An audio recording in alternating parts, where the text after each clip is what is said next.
In the quiet darkness of the open plains, beneath a sky filled with restless stars, Naserian and Lemayan ran with nothing but hope guiding their steps. The world they had known was now far behind them, replaced by the uncertainty of exile and the fragile promise of freedom. At first, the silence felt like peace. No elders, no rules, no watching eyes.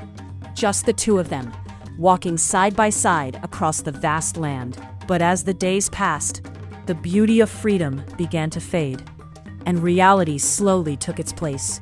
The sun grew harsher, the nights grew colder, food became harder to find, and water more precious than ever. The laughter they once shared beneath the acacia tree was replaced by quiet moments of exhaustion and unspoken worry. Naserian, who had once lived surrounded by comfort and care, now struggled with the weight of the life she had chosen. Each step forward felt heavier than the last, not just from the journey, but from the guilt she carried within her. She could not stop thinking of her family, of her father, and of the pain her disappearance must have caused.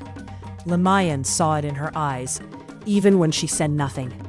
The strength he had admired in her was still there, but now it was shadowed by doubt.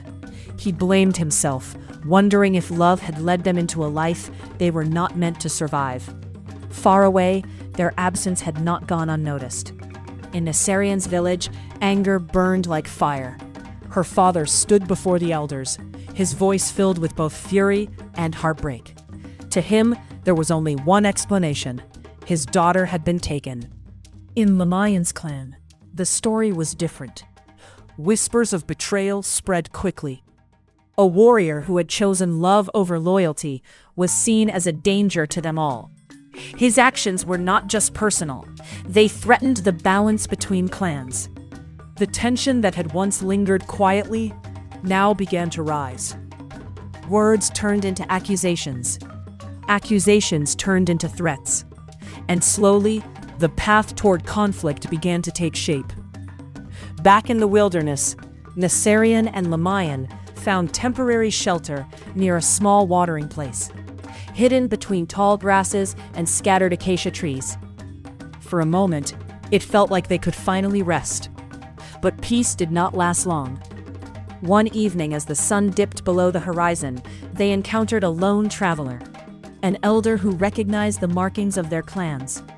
His eyes carried the weight of news they were not ready to hear. Their people were preparing for war. The words struck like thunder in the still air.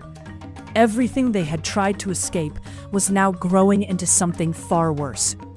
Their love, once a secret, had become the spark of something that could destroy many lives. Naserian felt her heart sink. The thought of her people suffering because of her choices became unbearable. Lemayan stood in silence, his jaw clenched as the reality settled in. This was no longer just about them. That night, sleep did not come easily. The fire between them burned low, and the silence was heavier than ever before. For the first time since they had run away, they stood on opposite sides of a painful truth. To stay hidden was to protect their love, but to return was to risk losing each other forever. As the wind moved softly through the tall grass, carrying distant echoes of a world they had left behind, they both knew that the choice ahead would define not only their future, but the fate of their people. And somewhere beyond the horizon, the drums of conflict were already beginning to sound. Will they return to stop the war, or lose everything they fought for? Part 3, coming soon.